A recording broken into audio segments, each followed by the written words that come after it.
मैं आज जिस विषय पे चर्चा करने वाला हूँ उस विषय का नाम है गति। और यह विषय पंडित दौलतराम जी कृत शैणाला जी ग्रंथ के आधार पर लिया गया है।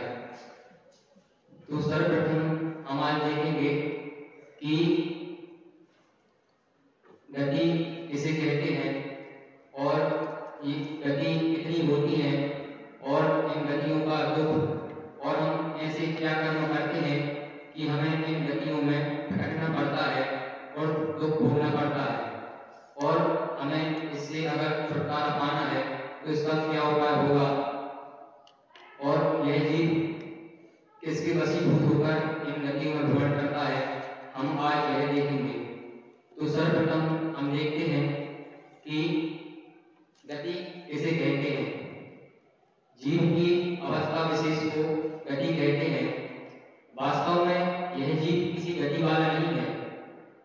हम इस जीव की पर्याय देखकर कहते हैं कि यह जीव इस गति वाला है। ये तो सामान्य सी बात है कि हम आपको या आप में देखकर कह देंगे कि यह मानव शरीर वाला है तो यह मनुष्य गति वाला कहलाता है।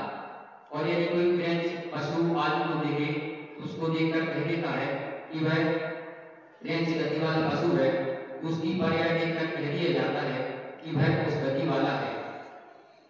और यह जीव गति से भिन्न है। जैसे शरीर आत्मा से भिन्न है वैसे ही यह जीव गतियों से भिन्न है। यह तो शुद्धात्मा है, उससे भिन्न है। इसका जो ज्ञान है जानने देखने का है, ना कि इन गतियों में भ्रमण करना। यह जीव जैसे कर्म करता है उन कर्मों की वजह से उसे वैसी पर्याय मिलती है और वह जैसे शुभ कर्म करता है तो उसे कुछ अच्छी गति प्राप्त होती है। यदि वह जैसे कर्म करता है वैसे उसे गति प्राप्त होती है।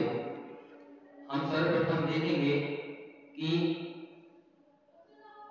गति कितनी होती है। हमें इसकी अवस्था बहुत सारी देखने मिलती है, लेकिन सामान्य रूप से गति 4 प्रकार की होती है। मनुष्य गति, त्रैंच गति, नरक गति और देव गति। हम देखेंगे कि मनुष्य गति किसे कहते हैं और यह गति कैसे प्राप्त होती है और इस गति की दुर्लभता कितनी है और इस गति के दुख क्या हैं। हम देखते हैं कि मनुष्य गति क्या कहलाती है। जब कोई जीव कहीं से मरकर मनुष्य मानव शरीर प्राप्त करता है, धारण करता है, तो उसे मनुष्य गति का जीव कहा जाता है। और यह मनुष्य पर्याय उसे अल्प परिग्रह से प्राप्त होती है। अन्य किसी गति में रहकर उसने कोई महान कार्य किया होगा, उसका महापुण्य का उदय होगा कि उसे यह मनुष्य पर्याय प्राप्त हुई है। हमने अनेकों सागर अनेक साल नरक के कुएं में व्यतीत कर दिए, फिर किसी महापुण्य की वजह से हमें यह मनुष्य गति प्राप्त हुई है। और इस गति की दुर्लभता इतनी है कि हमें एक प्रसंग देखने को मिलता है। जब पंचकल्याण में पालकी उठाने की बारी आती है तो देवों में और मनुष्यों में एक विवाद होता है कि पालकी को कौन उठाएगा। लेकिन उन देवों को मनुष्य पर्याय नहीं मिलती है।